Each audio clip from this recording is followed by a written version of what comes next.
All right, good evening. On behalf of the Hermosa Beach Chamber of Commerce and Visitors Bureau, I'd like to welcome everyone to the Beach House Hotel for tonight's 2014 Hermosa Beach State of the City Address. Yay! I'm Matt Bennett with the Hermosa Beach Chamber of Commerce, and it's my pleasure to introduce our President and CEO of the Hermosa Beach Chamber of Commerce, Maureen Hunt.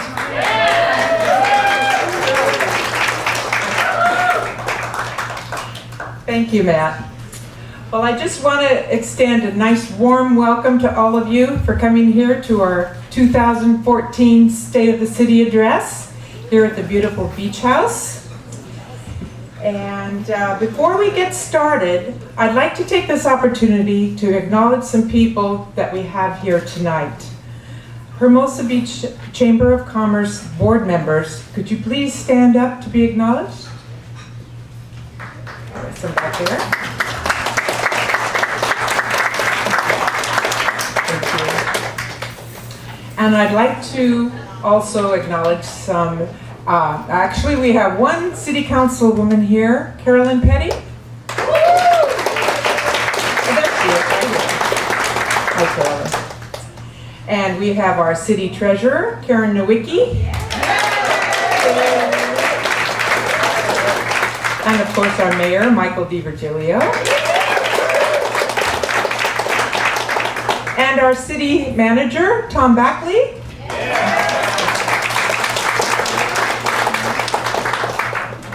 And I see our fire chief just walked in. Welcome.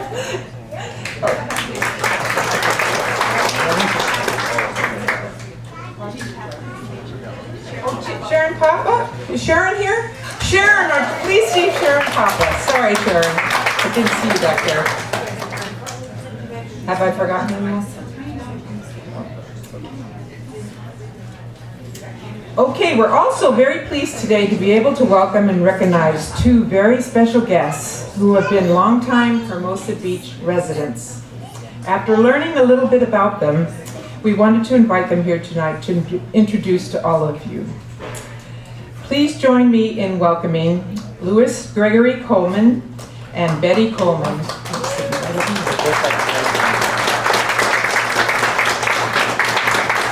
Both were born in 1924. Greg moved to Hermosa Beach in 1935 and just turned 90. His wife Betty will be turning 90 in August. They met in September 1943 during World War II on a blind date in Pittsburgh, Kansas. Greg was in the Army and Betty was attending Kansas State Teaching College. An Army buddy of Greg's urged him to go out on the town with him and meet up with some girls he'd met. When they did all meet up, the girls did the choosing. Greg had no complaints. Then they got engaged in December that year and married the following spring, April 8, 1944.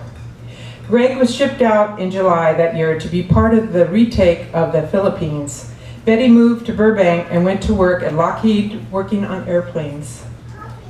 So on behalf of the Hermosa Beach Chamber of Commerce, I'd like to take the opportunity to congratulate you both on your 70th anniversary. And I have a little plaque here I'd like to give you.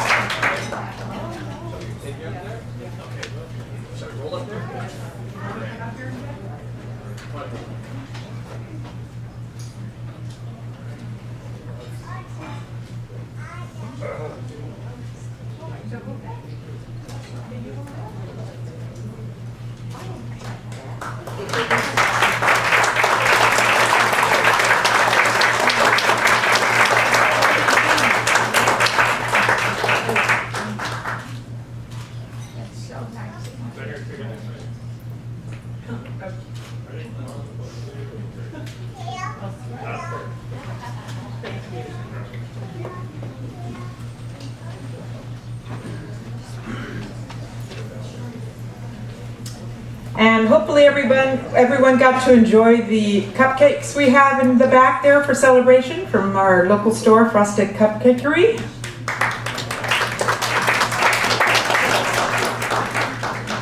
And now I'd like to introduce our chairman of the board, Ken Hartley.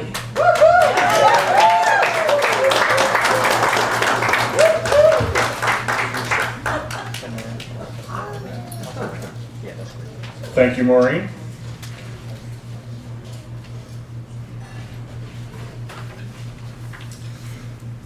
The Chamber's been busy these past several months working on many projects, some new, some old. We're hoping that will not only help our many businesses, but also our residents and visitors as well.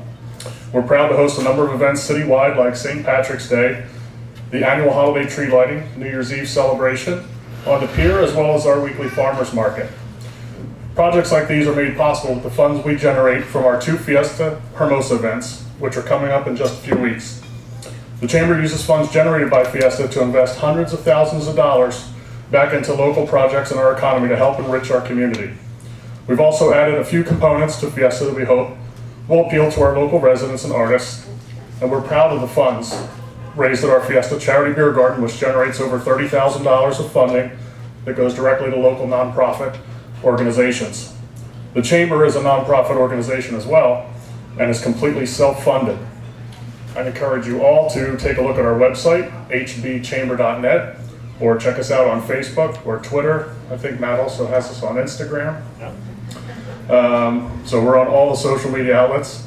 But now on to our program. It's my pleasure to introduce our mayor, Michael DiVirgilio. Michael was first elected in 2007 and re-elected to his second term in 2011. We hosted him for a State of the City address during the previous term as mayor and are pleased to do so again tonight. Please welcome the mayor of Hermosa Beach, Michael DiVirgilio.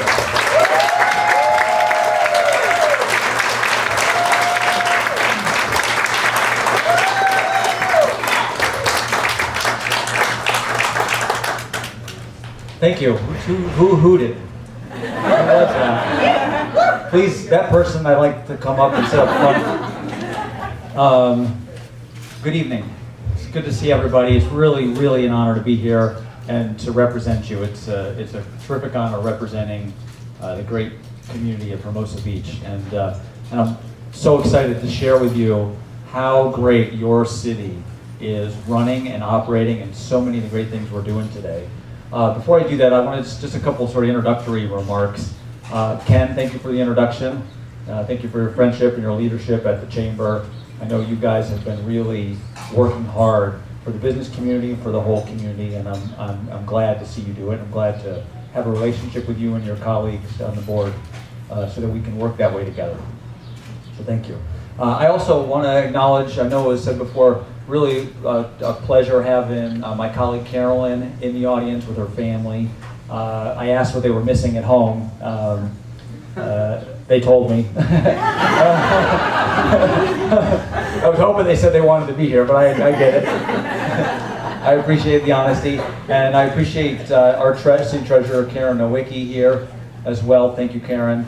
I want to note that I've heard from the 3 of my colleagues that aren't here.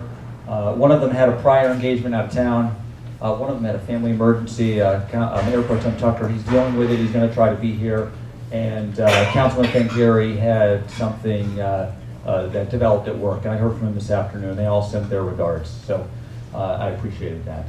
And let me say too, congratulations to the Coles. They invited a representative of the city to come and celebrate their 70th anniversary at the party, and that was, I guess, about 2 to 3 weeks ago. And it was a terrific event, and I was so happy to be there representing the whole community and celebrating what the 2 of you represent for all of us that is possible in love and in marriage. And so grateful that you took the time to come here today, and I hope it's worth your while. And if you have to leave early, I won't take it personal, okay? I'm glad you came to the party. That's right. Glad you came to the party. Glad you came. I was glad to be there. And it goes straight, blind dates can work out. Blind dates can work out, absolutely. Terrific. So maybe before we get started, 2 things before we get started. There are some empty seats up here. Please don't be shy. If you're sitting in the back so you get all the food, we totally get it. But But if for nothing other than just my own self-confidence, please come forward and fill the front seats. So just a couple of weeks ago, we had our 9th annual Surfers Walk of Fame induction. And I think I've been to maybe 7 so far. It's not necessarily important, other than I want to say it was the most special by far that I have seen. There were more than 200 people in the audience. There were 2 inductees, these 2 gentlemen, John Perfect Merck McFarland, or Merck, and Sparky Hudson, surrounded by really all of the inductees that had come before them, and then a few other pioneer inductees that also happened this weekend. I think like Bob Bergstrom, Warren Miller, to name a few. And I wanted to start the day off with this photo and this event because this gentleman said something really profound. He was quoted in all the papers too, but he said it even better that day. And I wanted to share it with you because it really moved me. And I think it spoke to, in a way I hadn't heard before. It spoke to that word that we're always looking for to define Hermosa. And sometimes we use, funky and gritty and other words. But I saw something that day in the word humble. And I'll only paraphrase for what Merck said that day. He basically said he'd resisted getting this award for years in the past, as did a number of the pioneer members that were awarded this a couple weeks ago. And he resisted it because he was surfing simply because he loved it. He didn't want it to be something, he didn't want to tarnish the love by getting acknowledged as if he had accomplished something. He simply wanted to be loving his friends, loving Hermosa Beach, loving the waves. And that really struck me as a metaphor, sort of an older metaphor, if you will. It struck me on the impact that has in our community today, with so many changes going on, with so many passionate voices, so many potentially divisive issues, that to think about this gentleman who was at the place participating where surfing started in America, and he didn't want to be acknowledged for that. I think that speaks to our spirit, and I think that is a really a neat tone for us moving forward in perpetuity, but certainly tonight, and certainly this year with everything that we have before us. So I really wanted to share that with you. Really special person, and if you got to see that event that day, I know you walked away with something very similar to what I did. So thank you to the Merck. I'm sorry? The mic's okay? Yeah, you're good. Okay. So I want to just get right off to the bottom line. Here's the point of this discussion from my standpoint today. Great things, a multitude of great things are taking place in Hermosa. There are so many great things that the presentation I really wanted you to see is 3 hours long. The things I really want you to see that are going on around the corner from you, down the street from you, near where you work, maybe across the street at your neighbor's house.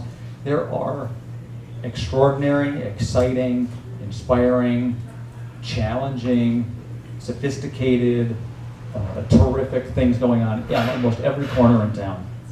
And anybody see the movie The Matrix? Matrix? Okay. There's this scene where the guys it's a sci-fi movie. There's a scene where the guys kind of plug in and they get trained on hand-to-hand combat or how to fly a helicopter. It's a sci-fi thing. I'm sure that many movies do things like that. But as I thought about today, I really wish we could do that, because I want you to be proud and to really see the things that I see, the things that my colleagues see, the things that our senior staff sees, that make this community better than we would have really seen or known about a year ago. I want you to see that. And so I'm going to move quickly today because I want you to get a glimpse of the stuff. There will probably be a lot of questions you'll have. There will probably be a lot of details I gloss over. Bear with me, because I think that the value is actually in you seeing all of the things that are going on. The good, the bad, the challenging, the terrific, the things that haven't actually percolated to the surface. I want you to see that for 2 reasons. One, I want you to be inspired by it. And 2, I want you to impact it. We have a lot going on, and it should not just be up to the mayor or the council. or the city staff. And yes, we will have big roles, but the real big roles are you and your participation. And so, great things. So, and what set that up? I see three things sort of that teed this up. The threat of bankruptcy disappeared with our settlement. The economy is returning. I'm not an expert, but we see signs of it in lots of places. I don't know how to measure it, but certainly it is returning. We are experiencing, our numbers are gradually returning and are increasing in a way that is steady, slow, but steady. And then also we have a new city manager. We retired.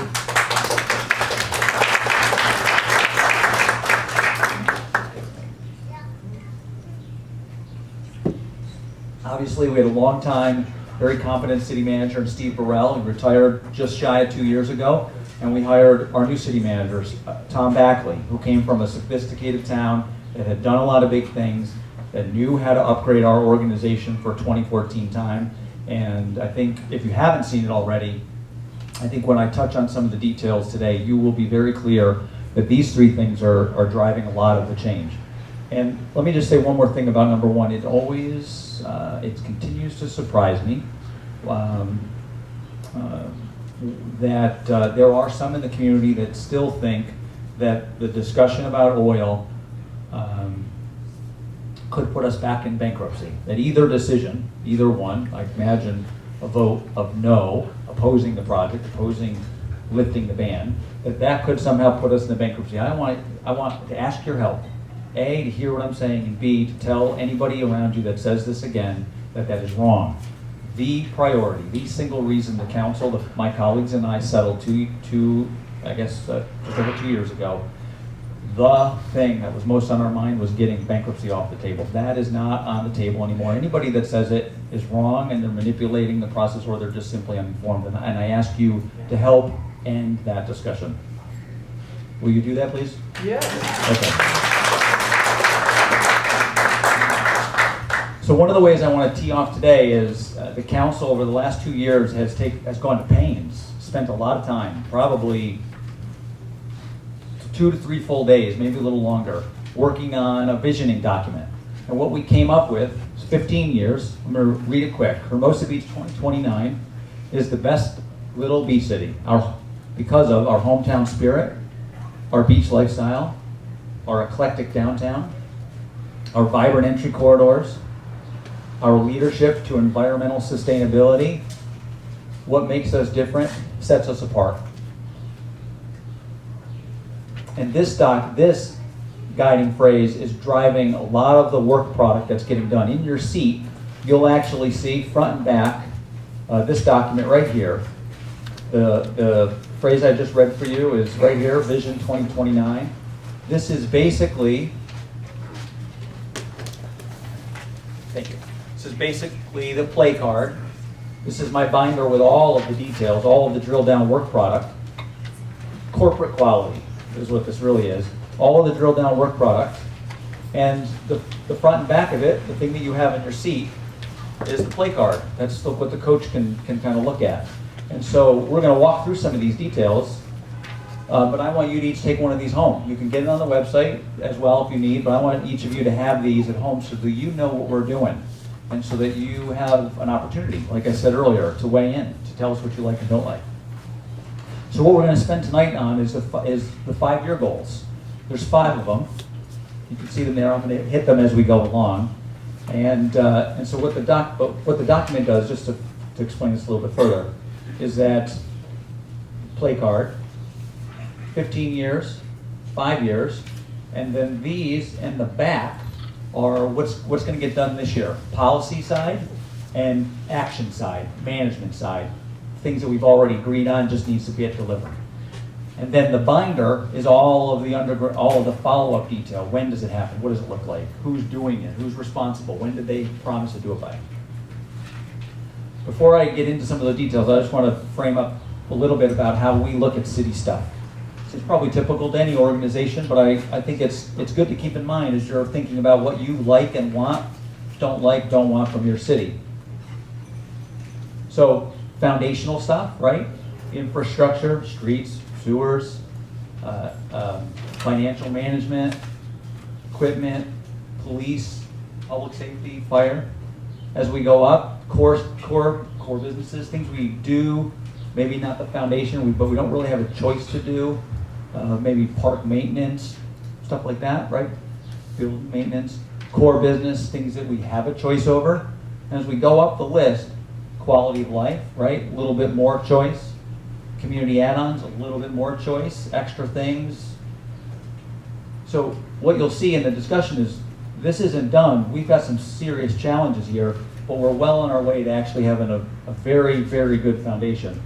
And a lot of the discussion tonight, a lot of the debate in the community are about these items, right?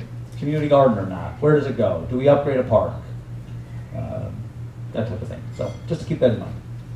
So goal 1, commitment to public safety. This is the most obvious one foundationally, but we are moving ahead at upgrading our public safety.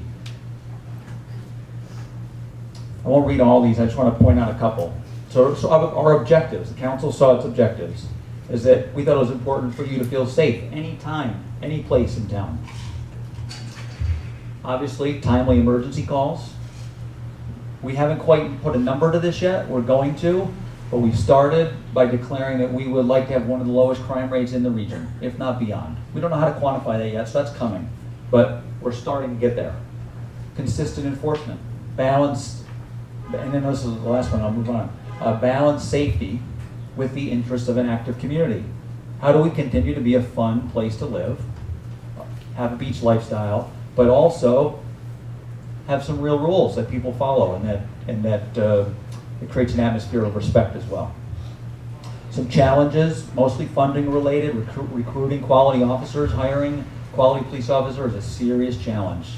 There are not enough people that want to be a police officer anywhere, not just Hermosa. Obviously other challenges, fluctuating seasons, lots of visitors. One challenge, the second from the bottom, is related to data and study. And I'm gonna jump to my bottom bullet. I get some feedback sometimes. Is the volume okay in the back? Okay, all right. So I'll jump to the bottom bullet. 6 months ago, about 6 months ago, we hired Chief Sharon Popper from the city of Los Angeles. And thank you. Yeah, actually applause is definitely deserved.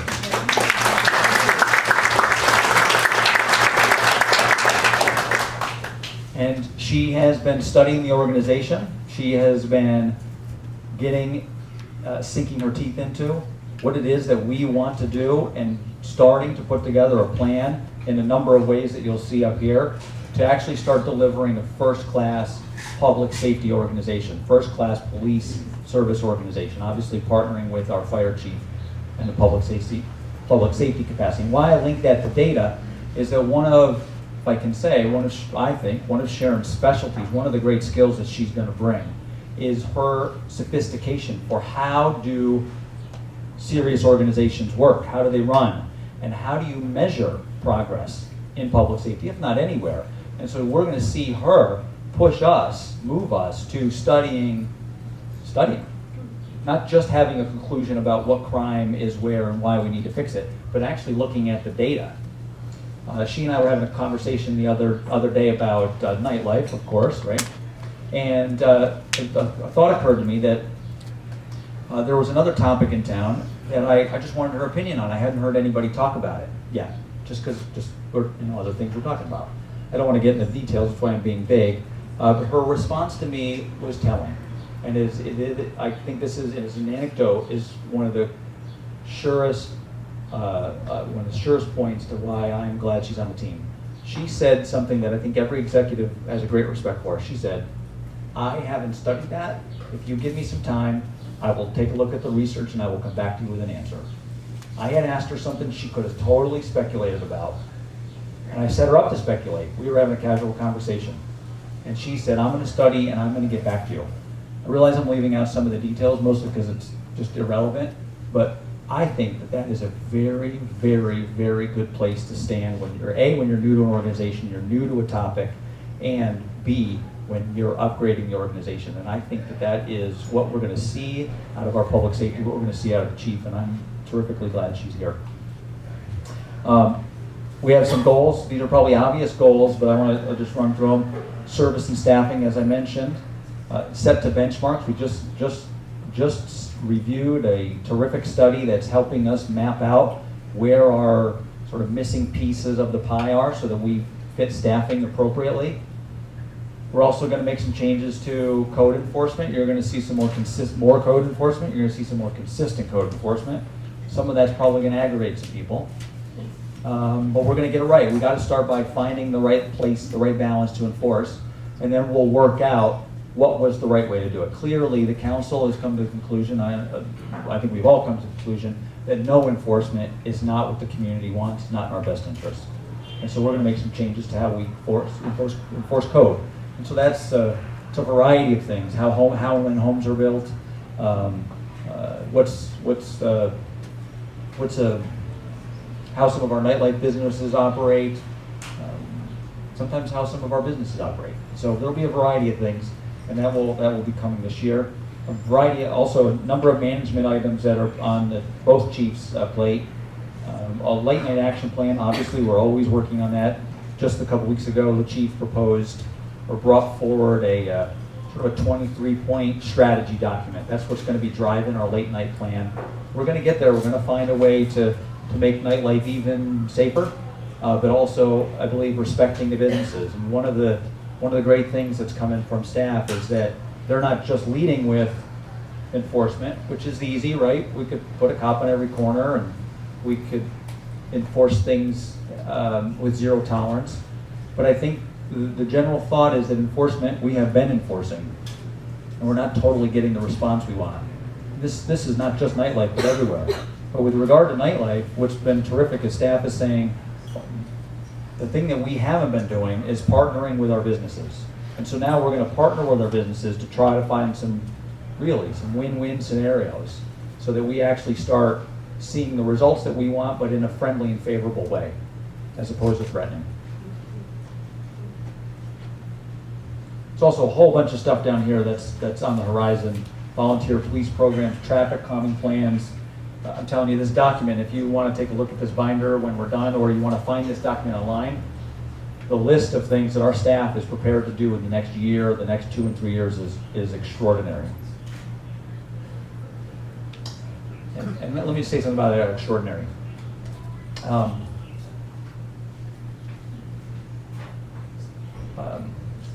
We have found a new gear, the 3 points I mentioned earlier, Tom's presence. We have found a gear that I think 2 years ago, 4, 6 years ago, 8 years ago, not only wasn't possible, but just simply wasn't available to us. We had no recognition of how much we could be doing as an organization. We are putting the pedal to the metal. It is going to create some different problems, where we have probably some drop balls. We're going to figure that out, but we have got the organization in 5th gear. It is moving, it is churning, and it's on all 5 of these fronts. So financially sound city. If you've been in these rooms before, these are going to be boring charts, but if you haven't, I want to clip through a couple things that are, I think, quite insightful.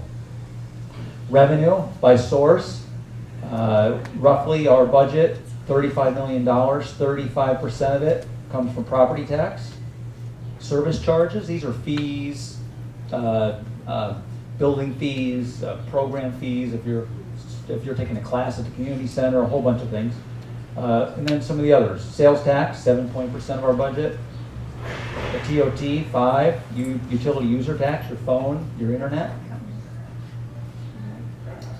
This is a great point. I want you to see one number, actually 2 numbers on this. This is your property tax. You pay $100 in property tax. For every $100 you pay, 20 cents comes back to the city. 5 cents goes to the school district. The rest of it goes somewhere else. 25 cents of every dollar, roughly, that you spend in property tax comes back to the city. You pay, we pay, community pays a lot of property tax.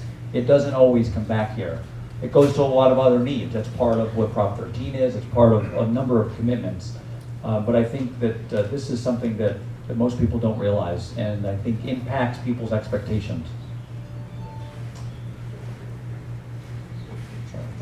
Appropriations, 55% of our expenditures go to public safety, as it should.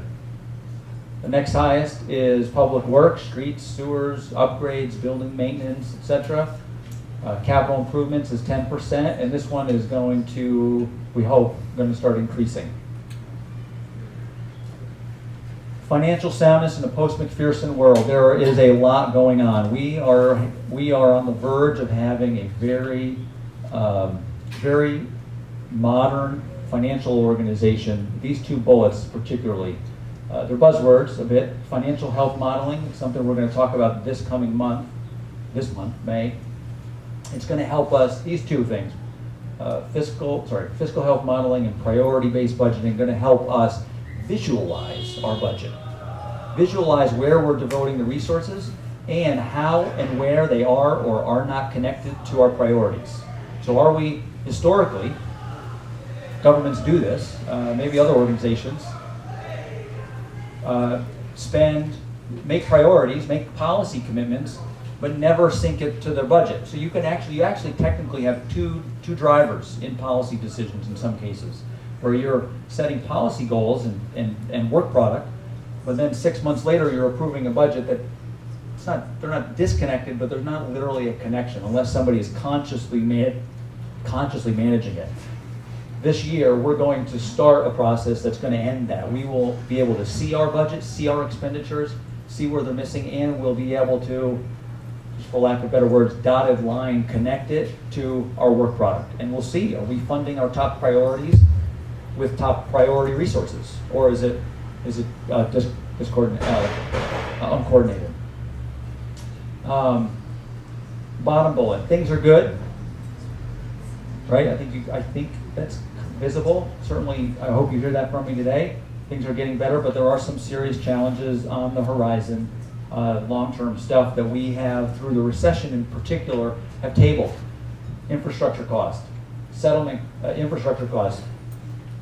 Our three biggest infrastructure programs, I think I'm gonna get this right, sewers, police building, streets, probably in the range of, how do I do this?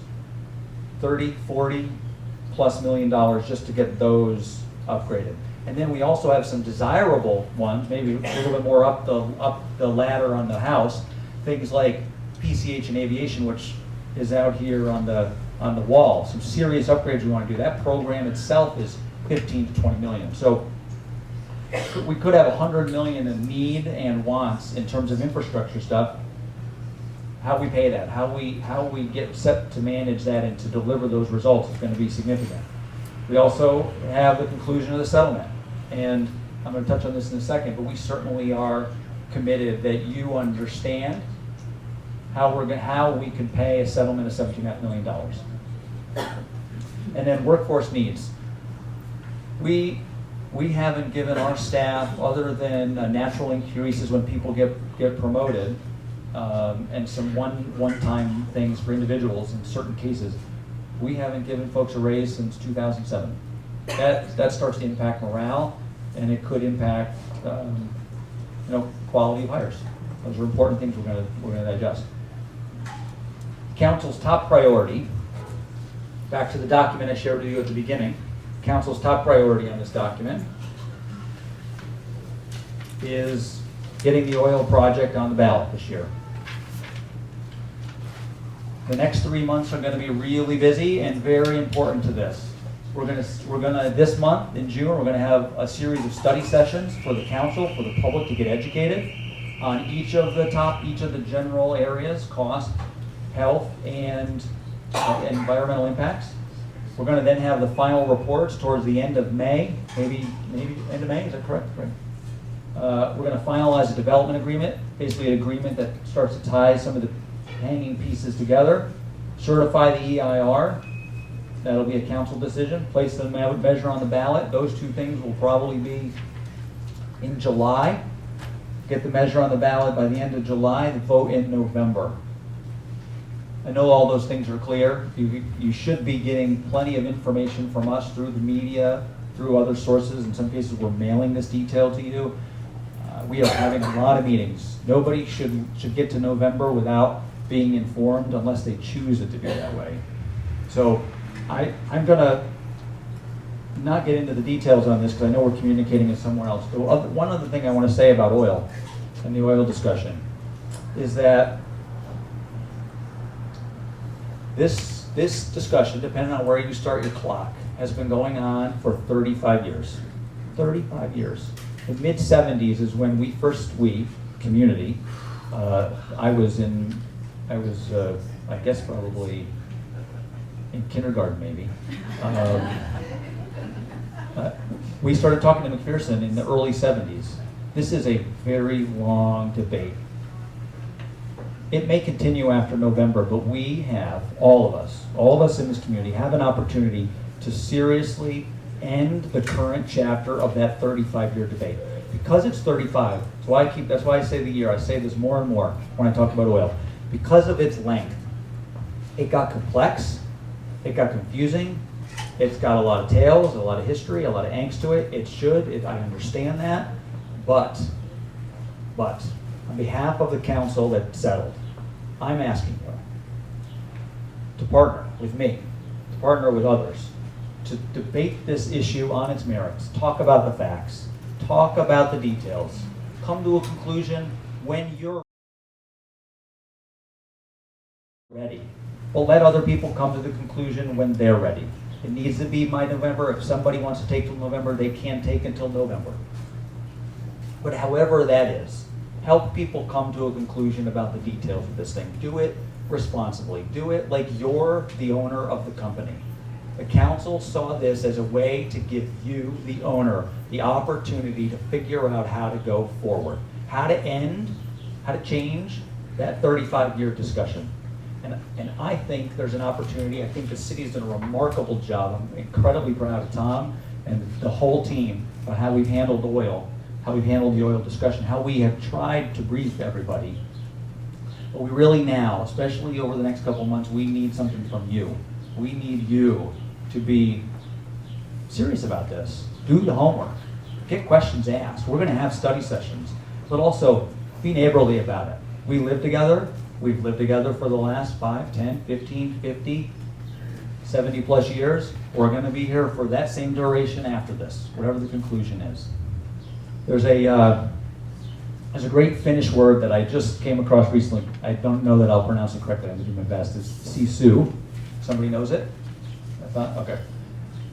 The translation is grit and resilience, but they mean something slightly different than grit and resilience. What they really mean is by doing something hard, you get stronger. It's really cool.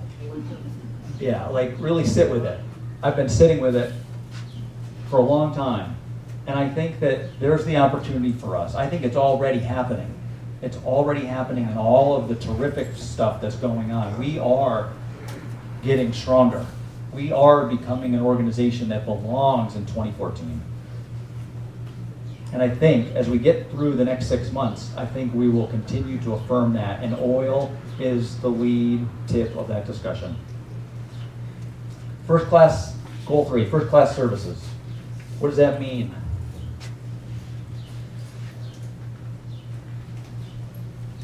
So these are a lot of buzzwords in a way, but these are really serious. Discussion about an organization. I've kind of hit this theme already.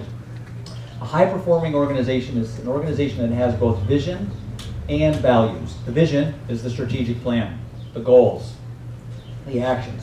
The values are our culture.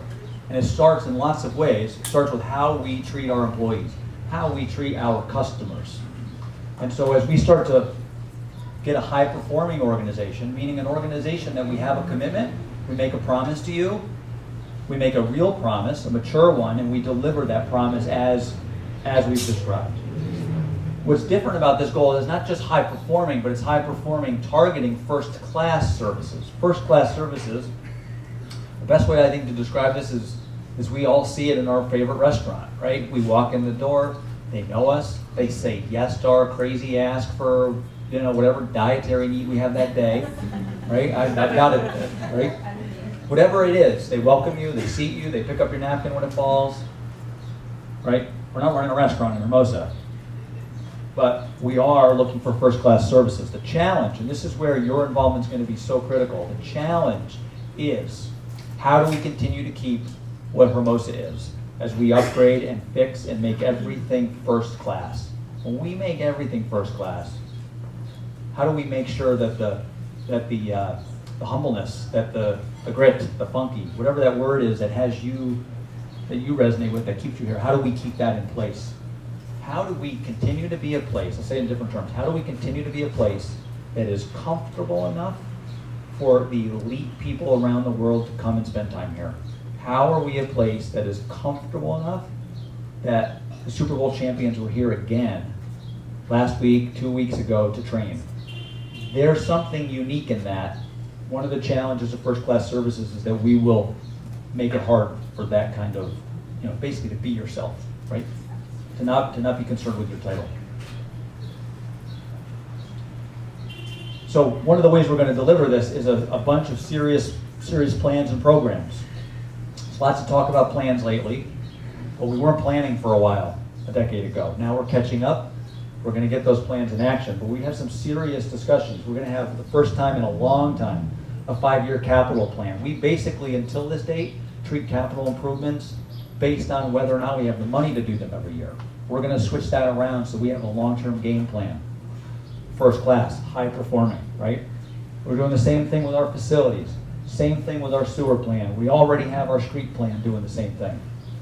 This month of May, we're going to have a policy discussion about how to, as an organization, value our employees. Yes, there's money, but how else do you value your employees? We're going to upgrade that. Sort of along the lines of a restaurant. How do we use yes and not no because? Goal 4, more livable, more sustainable communities. This is probably one of the ones we talk about most around here. Our top 2 goals in this area, which are all, I think, our 3rd and 4th priorities as a council, are municipal, meaning the organization's carbon neutral plan. How do we lower, if not eliminate, our carbon neutral footprint? And how do we do it in a way that it helps our budget, right? How do we save costs in the process of protecting the environment? And there's a lot of ways we're going about it, a lot of partners we're finding.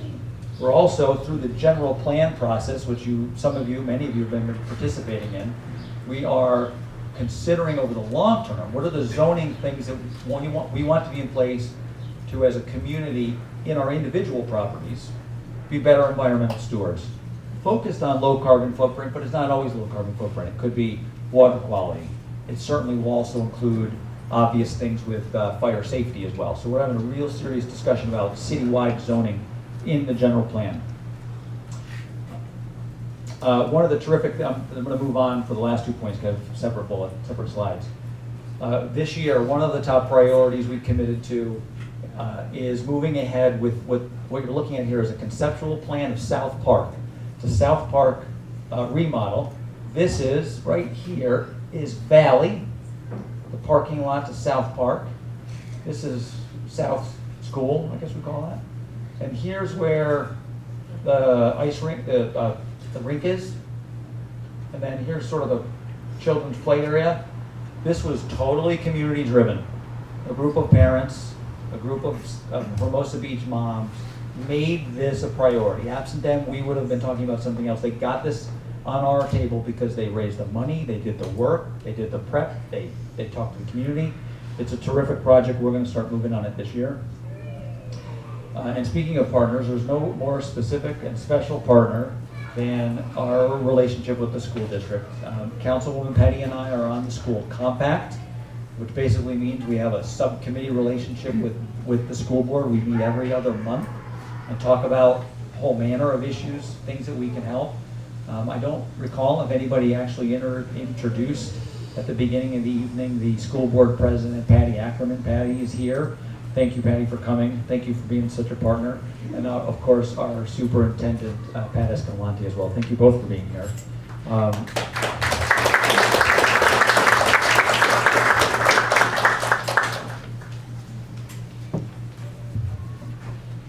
There are a lot of things going on at the school district. The things I want you to walk away with, things that I want you to walk away with about the schools. Extraordinary results, top 5 percentile in the state. An API score that's 144 points above the target. I also want you to walk away with, they have a serious space problem at the school district. Everybody has an idea about how to fix it, but it is more than just coming up with a fancy idea. They have a serious problem, and Patty and the board are taking it on very aggressively this year. The way I think you could see it for yourself in a moment is that in 1951, 1,450 students were a part of our school district, and they were housed in 6 buildings. Today, almost the same number, 1,426, they're housed in, I got that backwards. Oh, that's a typo. They're housed in 2 buildings. 2 buildings. If you have not been to the schools lately, I think you will see an experience that 30, 40, 50 years ago, wherever you went to school is different than what's going on there. They are jam-packed, and it impacts their ability to do not just study, but also all of the extra things that sort of circle around the school. Lunch becomes a problem. All of the extra things that get boxed out. So we have committed to the school district. We're going to support their efforts to get their facilities updated.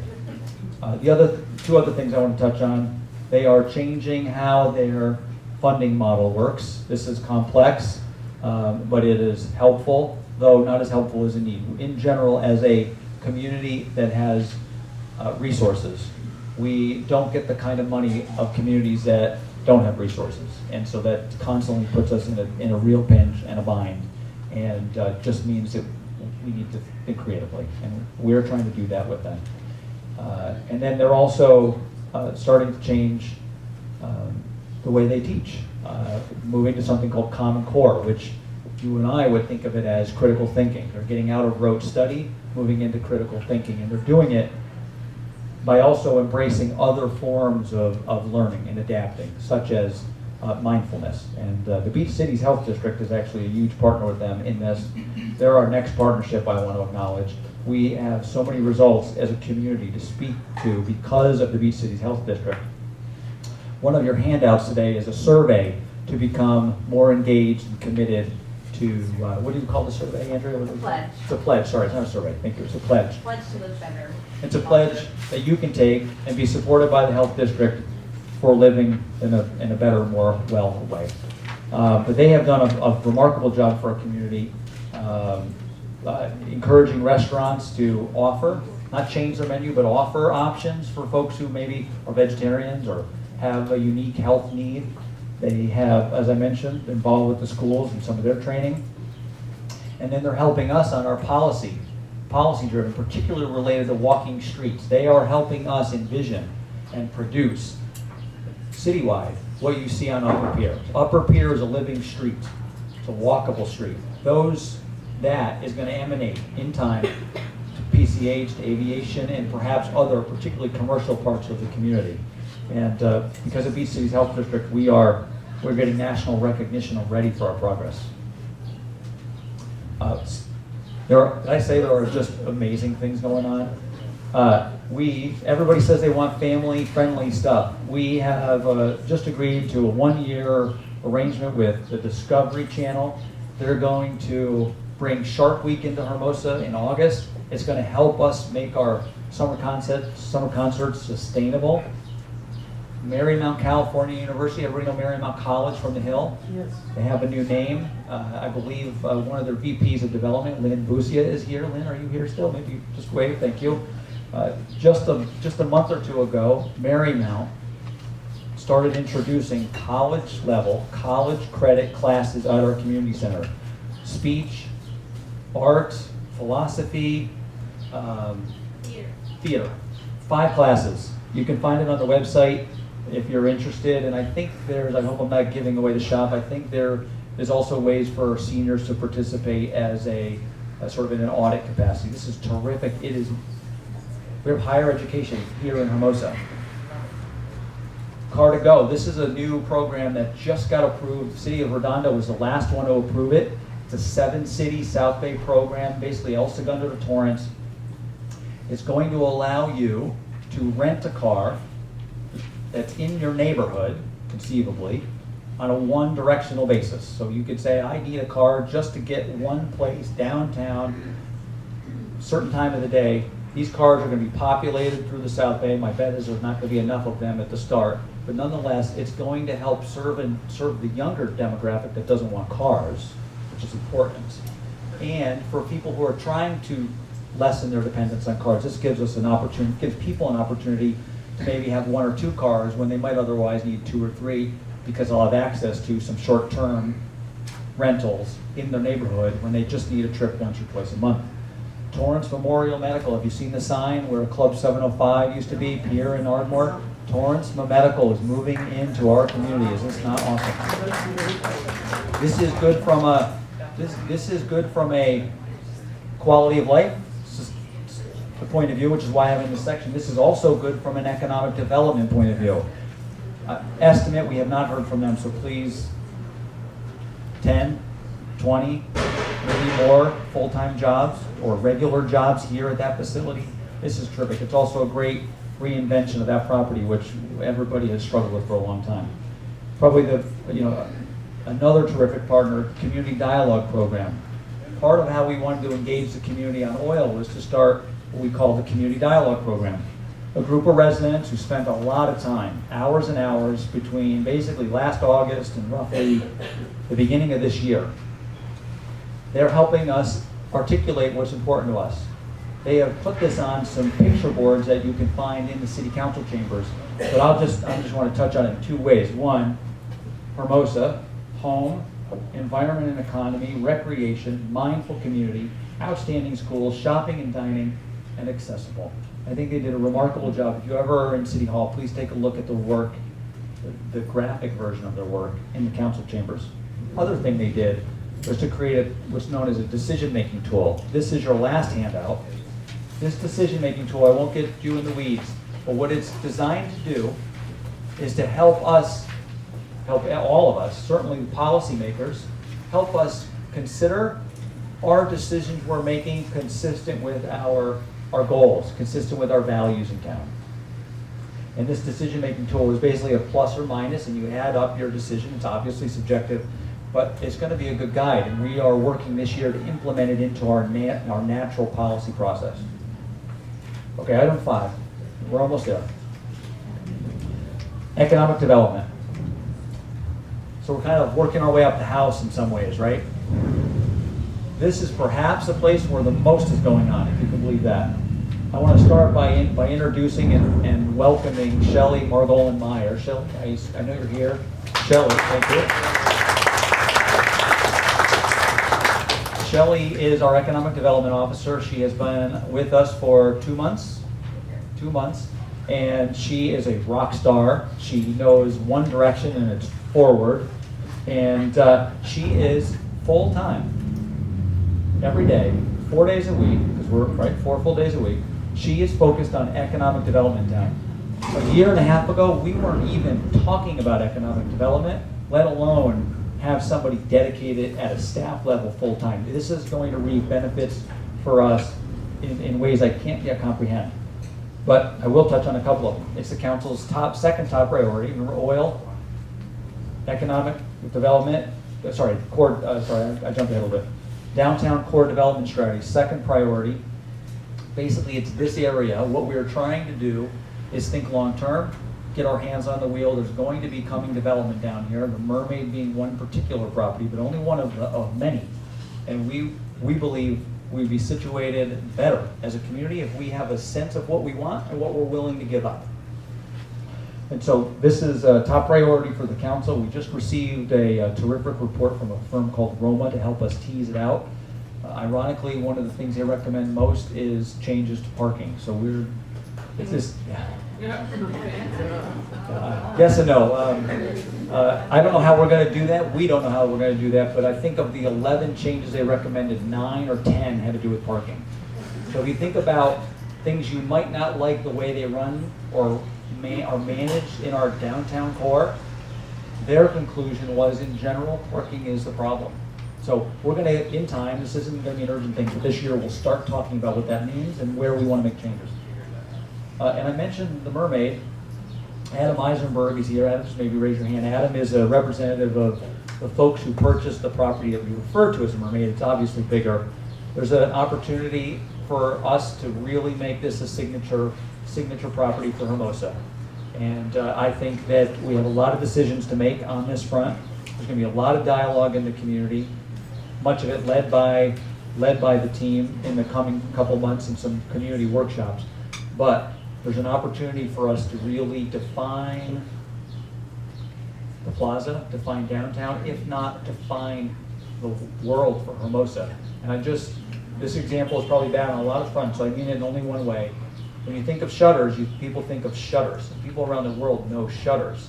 They know it's in Santa Monica, but it helps to define the brand of Santa Monica.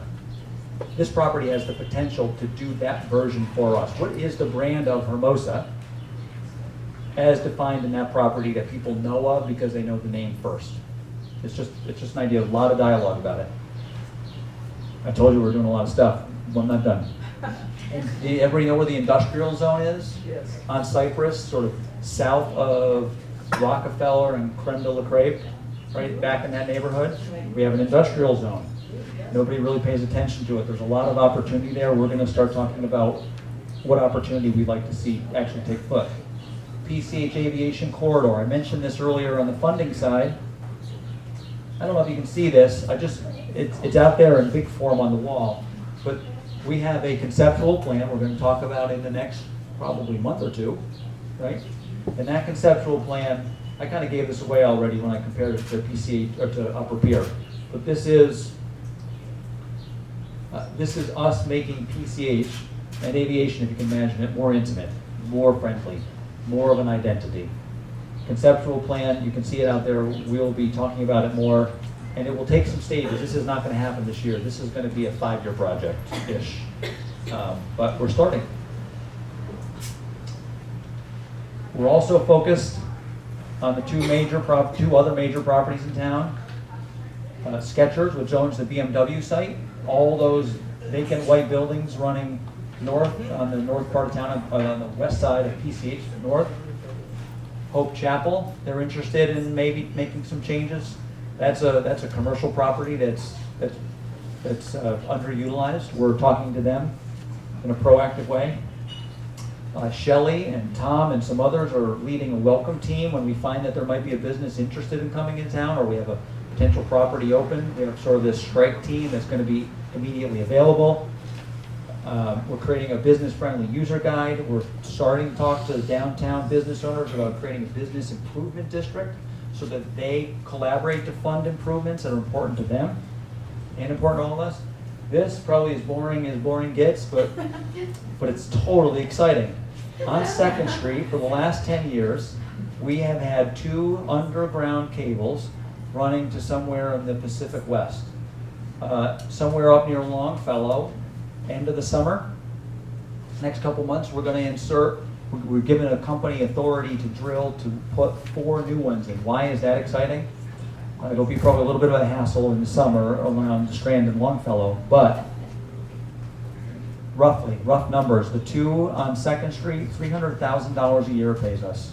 The 4 on Longfellow, it's staged a little bit differently, but on average, it's going to pay us $300,000 a year again. That's more than $500,000 annually, almost in perpetuity, that has no impact on us other than a little bit of construction. What I want you to get from this is those are the kind of revenue sources our staff is spending a lot of time looking for. Those are great opportunities. There's just so many good things going on, so many businesses. I've listed a couple, but let me close because you have been patient with me long enough. 2 takeaways from today. Great things are happening because of you, because of the leadership on our team at City Hall, because of the staff. And please remember the Merc in the next couple of months. Perfect Merc had it right, and I think we can really do it right for all of us for the long term. So thank you very much.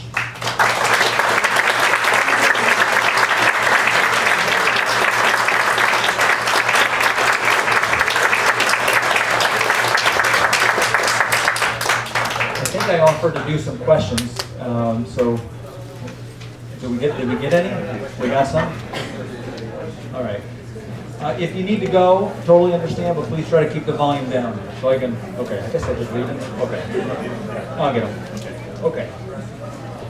All right, we've got 4 questions. Thank you to the folks who asked them.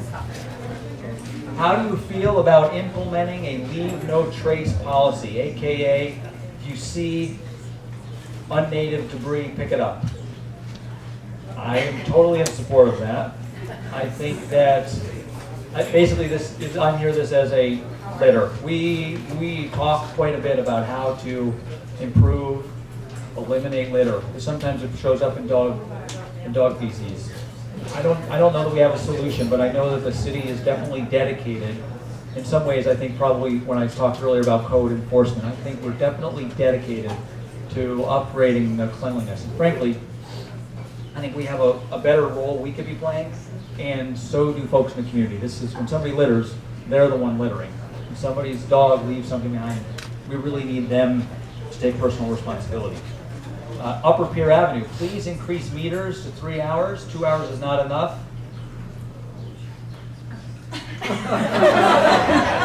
I tried to say something, nothing came out. Point heard. We are in a lot of discussions. Our staff, I don't know a lot of details yet because we're working on the details, but Tom and his team are in a lot of discussions with Ken and Maureen in the chamber about how we can be. We've had problems with meters for a long time, and I appreciate your patience. It's not a good excuse, but the excuse is I think we just simply have been focusing on other priorities.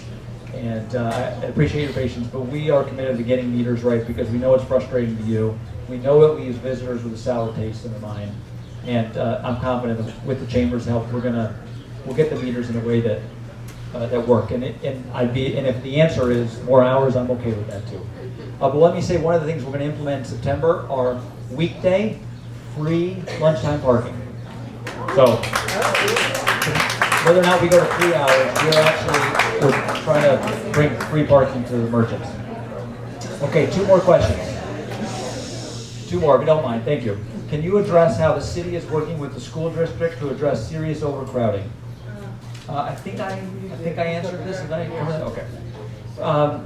We don't have an answer, but we're committed to helping. One thing I did say, I don't know that this is the answer, but we are talking. We have extended an interest to the schools to make our properties more available. So if for administrative work, they can move the admin office, for instance, to City Hall or to a community center. We're putting all the options on the table and open to that. Okay. I was about to say easy question, but let me see what this one is. Oh. Somebody say, okay, Ryan Nowicki. I guess I'll end with this, but this is going to look like I said not a question, but thanks. Thank you, Michael, for being a professional and humble leader. It's a good thing for our city at this time. Thank you, everybody. Thank you, everybody. Thank you for coming.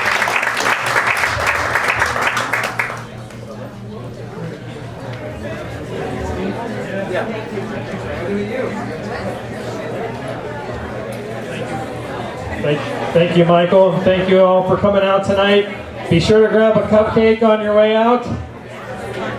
We don't want to have any cupcakes left over. I know I can count on all you guys to grab a cupcake and enjoy. Thank you so much for coming out tonight.